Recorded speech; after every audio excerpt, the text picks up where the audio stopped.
online classes. Today's topic is a difference between prokaryotic and eukaryotic cell.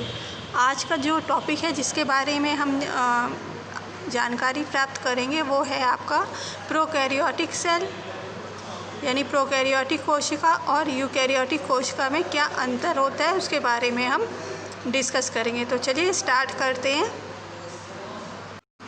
सबसे पहला point आता है आपका nuclear membrane. Nuclear membrane is a outer covering कि आपकी जो न्यूक्लियर मेम्ब्रेन होती है जिसे हम कोशिका कहते हैं वो क्या होता है, सेल की सबसे बाहरी भाग होता है जिसे हम न्यूक्लियर मेम्ब्रेन कहते हैं। ठीक है, तो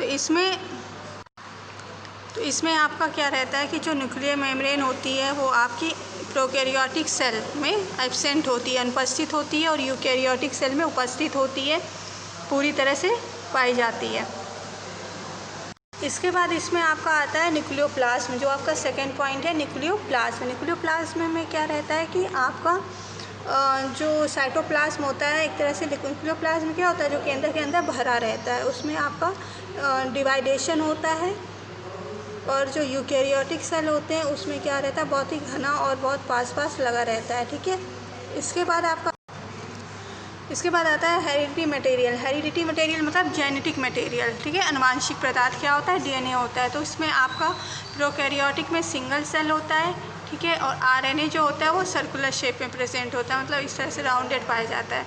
जबकि यूकैरियोटिक सेल में जो होता है आपका डीएनए एक सिंगल स्टैंड में पाया जाता है, मीन्स इस तरह से ऐसे एक सिंगल स्टैंड होता है और इसमें हिस्टोन प्रोटीन पाई जाती है। नेक्स्ट है आपका न्यूक्लियोलस या केंद्रक। तो आपका प्रोकैरियोटिक में एब्सेंट रहता है और अनुपस्थित रहता है, यूकैरियोटिक में प्रेजेंट या उपस्थित रहता है। अब हम बात करते हैं फ्लैजलम की। फ्लैजलम यह होता है कि ये मूवमेंट में हेल्प करता है। ठीक है, ये इस तरह से ऐसे स्ट्रक्चर होता है, जैसे यूग्लिना की बात करें तो उसमें इस तरह से पाया जाता है। तो ये आपका क्या हुआ, फ्लैजला। इसमें क्या रहता है, प्रोकैरियोटिक में सिंपल होता है और इस जो कि प्रोटीन से बना होता है, और इसमें जो अरेंजमेंट होता है वो 9+2 का होता है, और ये एक तरह से सिंपल अरेंजमेंट होता है। जबकि यूकैरियोटिक में कॉम्प्लेक्स अरेंजमेंट होता है, 9+2 का होता है, और इसमें भी आपका ये भी प्रोटीन का बना होता है। अब बात करते हैं सेल डिवीज़न यानी कोशिका का विभाजन। इसमें आपका एमाइटोसिस टाइप का होता है, मतलब बाइनरी, यानी कि ये एक सेल होती है, एक सेल में डिविजन्स होता है और ये क्या होता है 2 पार्ट्स में बन जाता है। तो ये इस तरह से डिवीज़न किस में होता है, प्रोकैरियोटिक में होता है। जबकि आपका यूकैरियोटिक में आपका माइटोसिस और मियासिस होता है, यानी क्रोमोसोम्स अर्धसूत्री विभाजन और समसूत्री विभाजन की क्रोमोसोम्स या तो आधे रह जाएंगे या स्टार्टिंग में जितने क्रोमोसोम्स होते हैं आखिर तक उतने क्रोमोसोम्स रहेंगे। अब बात करते हैं राइबोसोम्स। राइबोसोम्स क्या करता है, प्रोटीन का संश्लेषण करता है। तो जो आपके प्रोकैरियोटिक होते हैं उसमें 70S टाइप के पाए जाते हैं, यूकैरियोटिक में आपका 80S पाए जाते हैं। ठीक है, और ये जो 30S + 50S ये इनकी सब यूनिट लिखी हुई है, और इसमें यूकैरियोटिक में 40S एंड 60S होता है। मीन्स हम ये कह सकते हैं आपका कि जो इस तरह से यूनिट बनी होती है राइबोसोम्स में, तो इस यूनिट में क्या रहता है, आपका ये वाली जो यूनिट होती है वो आपकी 30S होती है, ये 50S होती है। ठीक है, और इसमें ये 40 होता है और ये 60 होता है। ठीक है, अब बात करते हैं साइटोप्लाज्म क्या होता है। इसमें आपका एब्सेंट होता है और इसमें पाया जाता है कहीं कहीं पे। वैक्यूल जो होता है, वैक्यूल आपकी प्रोकैरियोट में एब्सेंट होती है, यूकैरियोटिक में उपस्थित होती है। लाइसोसोम जिसे हम आत्महत्या का बैग कहते हैं, सुसाइड बैग कहते हैं, वो आपका प्रोकैरियोटिक में अनुपस्थित होता है और यूकैरियोटिक में उपस्थित होता है। अब हम ग्रोथ की बात करते हैं कि वृद्धि कैसे होती है। तो ये एरोबिक और एनारोबिक कंडीशंस होती हैं जिसके द्वारा इसमें प्रोकैरियोटिक सेल में वृद्धि होती है, और यूकैरियोटिक में क्या रहता है कि ये केवल एरोबिक कंडीशंस में ही इनके में वृद्धि होती है। अब हम साइज़ की बात करते हैं तो इनका 1 से 10 माइक्रोन होता है साइज़, और इनका 10 से 100 माइक्रोन तक साइज़ होता है। ठीक है, अगर सेल कंपोनेंट्स की हम बात करते हैं तो इसमें आपके कोई भी कंपोनेंट्स नहीं होते हैं, जबकि इसमें आपकी सेल में साइटोप्लाज्म और न्यूक्लियस में ये डिवाइड होता है। सेल वॉल आपकी प्रेजेंट रहती प्रोकैरियोटिक में, और अमीनो शुगर्स वगैरह ये सब चीज़ें पाई जाती हैं। यूकैरियोट्स में क्या रहता है, एनिमल्स में एब्सेंट रहती है। प्लांट सेल में आपकी ये जो सेल वॉल है वो उपस्थित होती है।